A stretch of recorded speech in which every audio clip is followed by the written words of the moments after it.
بسم الله الرحمن الرحیم وای تاجک صاحب تاسو ډیره مننه چې موږ له موقع راکړه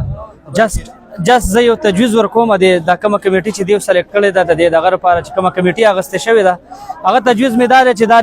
څونه د خلکو خو ستاسو سمینه شته خلک تاسو له راوځي خلکو کې څه کمی نشته عوام چې څونه دي اوس ستاسو امتحان دی ستاسو چې کومه کمیټي جوړه ده دې له پکار دا ده چې دا یوازې دا نه چې د خلکو نه خولې لاړې او دې نور له راووتله ورځې تېره کړله نار نهور لاړل څه خبر دا بس ختمه شوه به دې نه اوس به د دې دپاره تاسو یو لایعمل جوړوئ زما خپل تجویز دا دی چې لایعمل داسې جوړ شي چې کومه کمیټي دلته جوړه شوې ده دې ته دې دا ټاسک حواله شي دیو دې په خپله خرچه هم نه کوي دا عوام به ولله چندې هم وکړي په دې په چندو دې ګرځي تیل هم دې د دیو سیزي موږ به د هر څه ته تیار یو دیو دې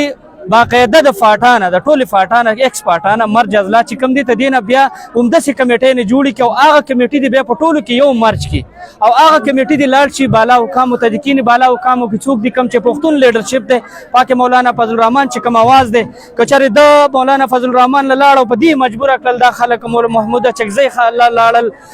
ایمل خان له لاړل یا مشتاق صاحب دی درون اواز دی سراج الحق صاحب دی چې کوم دا پښتون لیډرشپ دی چې هغې له لاړ شي صرف او صرف دا کمیټي او هغوی ته کینه بیا د بره د هغوی په ترو باندې په سرپرستۍ کې د ملک د سټیک هولډر سکینی سټیک هولډر غټو خلکو سکینی چې ته دې څه عمل لا عمل راوځي دا داسې نه چې به دلته وشوه نن او بس ختم به دا یو تجویز مې دی د خپل دغه مطابق د علم مطابق باقي نور څه نشته